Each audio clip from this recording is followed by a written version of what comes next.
Welcome, welcome. Si ça vous fait rêver le CES de Las Vegas avec la high-tech, des trucs pas possibles, c'est maintenant que ça se passe. C'est une petite vidéo, il y en aura 2 comme ça, sur les trucs les plus fous, les plus délirants, les plus what the fuck du CES. Vous allez voir des choses absolument hallucinantes, dont ça d'ailleurs, qui est derrière sur le côté. Des images qui vont vous faire dire, ah bah mais c'est pas vrai, ils n'ont pas osé le faire. Eh bien oui, ils ont osé le faire. Partez avec moi donc dans les off, trucs délirants, what the fuck du CES, volume 1. Il y aura un volume 2 à la fin du CES, ça sera encore pire. Toi aussi, amène directement ton hors-bord sur le salon de Las Vegas et fais-le équiper par Klipsch. Alors regardez un petit peu, ça c'est du matos quand même. Hein. Klipsch a signé un deal avec cette marque de hors-bord qui s'appelle Mastercraft. Ils équipent les hors-bords avec leurs enceintes. Regardez ici, regardez un petit peu l'installation à bord. Ici, voilà. À l'abri du besoin.com, ça coûte 200 000 €. Non pas les enceintes, mais le hors-bord. Voici les enceintes placées à bord. C'est place au rêve, hein, les enfants, place au rêve. Around the world, around the world. Là, vous allez halluciner, c'est qu'à de dire, voici une hélice. Regardez, c'est une hélice comme ça se met à tourner. Il y a des diodes LED qui sont placées ici. Ça se met en rotation. Quand c'est en rotation, voici ce qui peut arriver. Vous mettez les hélices les unes à côté des autres et vous créez comme ça des images réalisées donc à partir des diodes LED qui sont en rotation. Ça fait que vous ne voyez pas l'hélice tourner, vous ne voyez que l'hologramme. Devant moi, je vois un pur hologramme. Je ne sais pas d'où il vient. L'image sort. En fin de compte, elle est détachée de la structure. Regardez, c'est magnifique. Et tout ça créé par le mouvement ici de cette hélice. Ça s'appelle Hyper VSN. Ce qui est bien, c'est que c'est totalement modulaire. Ça dépend du nombre d'hélices que vous allez mettre. Plus le nombre d'hélices est élevé, plus vous aurez une image qui est grande, qui prend de la place. C'est entièrement conceptuel. Et je vous jure, c'est vraiment un hologramme avec une qualité absolument étonnante. Je vois des couleurs pas possibles et une définition. Ce qui m'épate, c'est de voir de la définition avec des hélices qui tournent, qui sont synchronisées, avec une source qui doit séparer en fin de compte l'image. Voilà, tant de pixels d'un côté, tant de pixels d'un côté, telle hélice, telle hélice, telle hélice, et c'est assemblé devant toi et ton œil n'y voit que du feu. Waouh! Oh là là là là là là là. Allez, j'arrête. Torture! Regardez un petit peu. J'en avais vu des choses, mais alors là, quand même, on est quand même dans le très très lourd du stylé, quoi. Regardez, les saladiers des HP ici. Voici ce qui est à l'intérieur. Ils donnent pas la puissance, là, ils osent plus donner la puissance. Je pense que la batterie est morte en 2 secondes. Regardez un petit peu le truc absolument dingue. Vous allez voir un truc de folie, les gens se préparent. On est chez Nikon. Ils vont vous démontrer un travail avec des robots qui tiennent des appareils photo, enfin des caméras, tout est assisté, les robots vont bouger à toute vitesse et la stabilisation va faire en sorte que l'image sera très très peu mobile au final. Les robots vont commencer à s'exciter. Attention! Yeah! Yeah! Le deuxième arrive.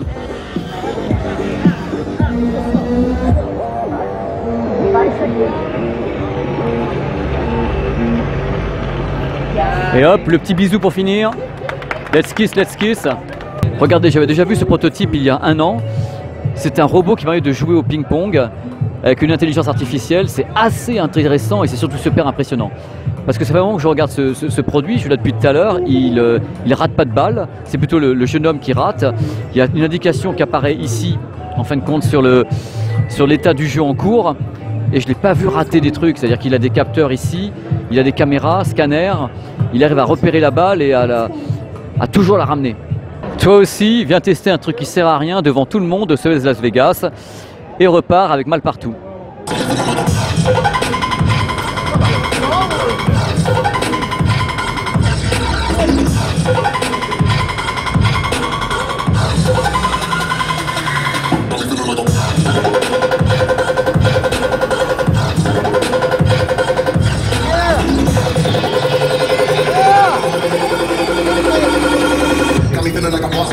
Non mais de vous à moi, il y a un truc comme ça qui m'arrive dessus. Moi je pars en hurlant et je brûle tout après. Hein. C'est un peu flippant comme engin, c'est une sorte d'œuf d'alien avec les tentacules qui sortent. C'est voilà, fallait oser. Mais c'est un produit que j'ai présenté déjà il y a 1 an dans Power, que je vais trouver très intéressant techniquement. Quand il est fermé, c'est un œuf, cling. Et quand il est ouvert, bah, c'est un peu flippant. Mais c'est mignon, il y a des lumières. Envie d'une pizza, ça tombe bien, voici la voiture autonome capable de vous livrer une pizza. Comment ça fonctionne? C'est tout simple. Vous commandez un truc sur internet, donc c'est top, vous êtes sur internet. Et après, quand la voiture arrive près de chez vous, vous tapez un code. Voilà, je vais taper un code qui est là. Et hop, que se passe-t-il? Et c'est parti, votre pizza a été livrée par le véhicule. C'est beau, c'est merveilleux, c'est l'avenir.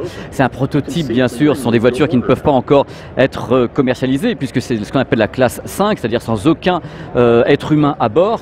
Mais c'est l'idée, le concept développé ici par Ford pour le public, pour qu'on ait quelque chose d'absolument étonnant à se mettre sous la dent en 2000, je sais pas, 25, 30, je sais pas. Bon, si vous aimez le vintage, voilà du vintage. Voilà, c'est le petit instant comme ça, vintage, d'une marque qui s'appelle Hy-Vee, ou Hy-Vee, ici, qui font que du vintage. Mais du vintage avec des moyens modernes à l'intérieur. C'est le but du vintage, en fin de compte, c'est faire de la nostalgie moderne. C'est-à-dire qu'en fin de compte, c'est des matos d'enfer, mais déguisés et avec quelque chose qui peut rappeler certaines choses. Ils sont là tous les ans, ces gens-là, je pense qu'ils sont populaires aux États-Unis, moi je les connais pas. Et tous les ans, ils ont le même matos, un peu ahurissant, tu sais pas d'où ça vient, tu sais pas comment ça vient, mais c'est là. Et c'est un peu what the fuck, quoi. Même la déco, hein, avec ça et tout, oh là là, c'est, voilà, tout est, voilà. Je voulais vous montrer ça, comme je dis, c'est le CES, c'est mes petits followers sur YouTube, je vais leur montrer des tas de trucs. Sincèrement, entre nous, entre vous et moi, vous avez un truc comme ça qui vous arrive dessus. Vous partez pas en courant, vous, par hasard? Non, mais vous avez l'impression que c'est, voilà, que ça va vraiment vous finir, ça. Bah, j'adore les robots, j'adore tout ça, c'est merveilleux, mais je trouve ça carrément flippant. Je sais pas, ceux-là, ils me font peur. Ils ont l'air sympas, mais je suis sûr qu'ils sont pas sympas. Moi, je me méfie des robots, vous savez, s'ils ont une mémoire, un truc comme ça. Tu leur fais une saloperie, puis 2 ans après, ils te retrouvent comme un éléphant, et puis paf, ils t'explosent. Voilà, là, il veut taper. Il veut en découdre. Viens, viens ici. Non, mais voilà, viens, venez tous, je vous prends tous. Le futur est là, nous sommes, c'est Miliboo. Regardez un petit peu un canapé, mais pas un canapé coucou, pas un canapé comme les autres. C'est un canapé entièrement connecté. D'abord, ici, vous avez l'emplacement. Absolument incroyable, vous posez le smartphone, hop, recharge à induction du pépère. Vous avez un écran qui est ici, un écran de contrôle, qui permet de contrôler la domotique. Il y a une commande vocale dessus avec Android Nougat. Domotique, vous contrôlez d'ici, ainsi que tout le spectacle d'entertainment. Depuis le canapé, vous bougez plus, c'est un canapé de gros flemmard. Et en plus, vous avez les lumières en dessous. Oh là, Fashion Las Vegas, et un retour haptique, c'est-à-dire que quand vous avez les haut-parleurs qui sont en dessous, il y a des haut-parleurs en dessous qui se mettent entièrement à vibrer. Vous avez le canapé qui vibre en même temps. Vous pouvez en plus synchroniser les vibrations par rapport à un jeu de gaming ou une bande-son de film et autres, et le canapé va se mettre à vibrer. Il ne se lève pas, hein. Il n'y a pas de piston ici, il se contente de vibrer. Mais l'expérience est intéressante. C'est une partie de l'avenir également, ce genre de produit, quand on sait que les gens sont dans un univers où chez soi on aime d'être dans son cocon et autres. Le cocon est là, on recharge, on a le contrôle, on regarde et on a un prix pour le 2 places d'à peu près 3000 $. Ça coûte encore cher, mais on ne sait pas ce qui va se passer dans l'avenir. Ça sera certainement amené à baisser au niveau des tarifs. Et je vous dis coucou devant le miroir connecté, parce que Miliboo, moi je le connaissais avec un miroir entièrement connecté. Vous avez, et voilà, les infos qui arrivent, vous pouvez avoir la météo quand vous vous rasez le matin. Bonjour Pépé, bonjour les followers, je vous adore. Et voilà, vous avez tout ça ici. Moi je trouve ça assez kiffant. Vous savez très bien que je suis un gamin de toute façon, hein, donc il faut que je kiffe. Je kiffe. Miliboo, donc ici au CES de Las Vegas, Innovation Award. Stevie Wonder, les enfants, Stevie Wonder, qui était venu voir, ces gens-là quand même, Funky Sound Studio, Debussy. Ils ont eu Stevie Wonder quand même, c'est pas rien.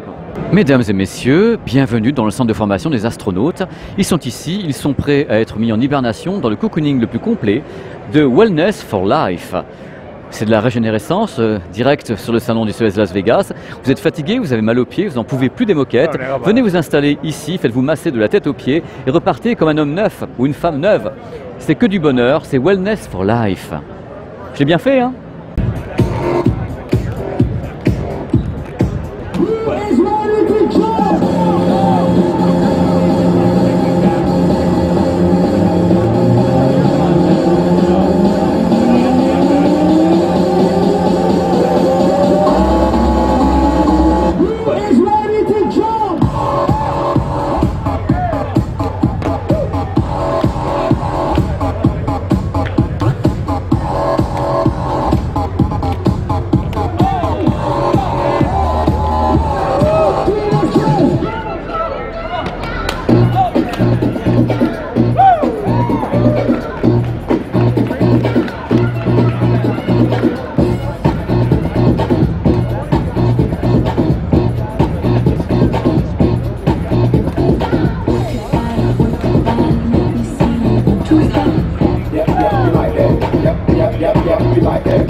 Around the world, around the world.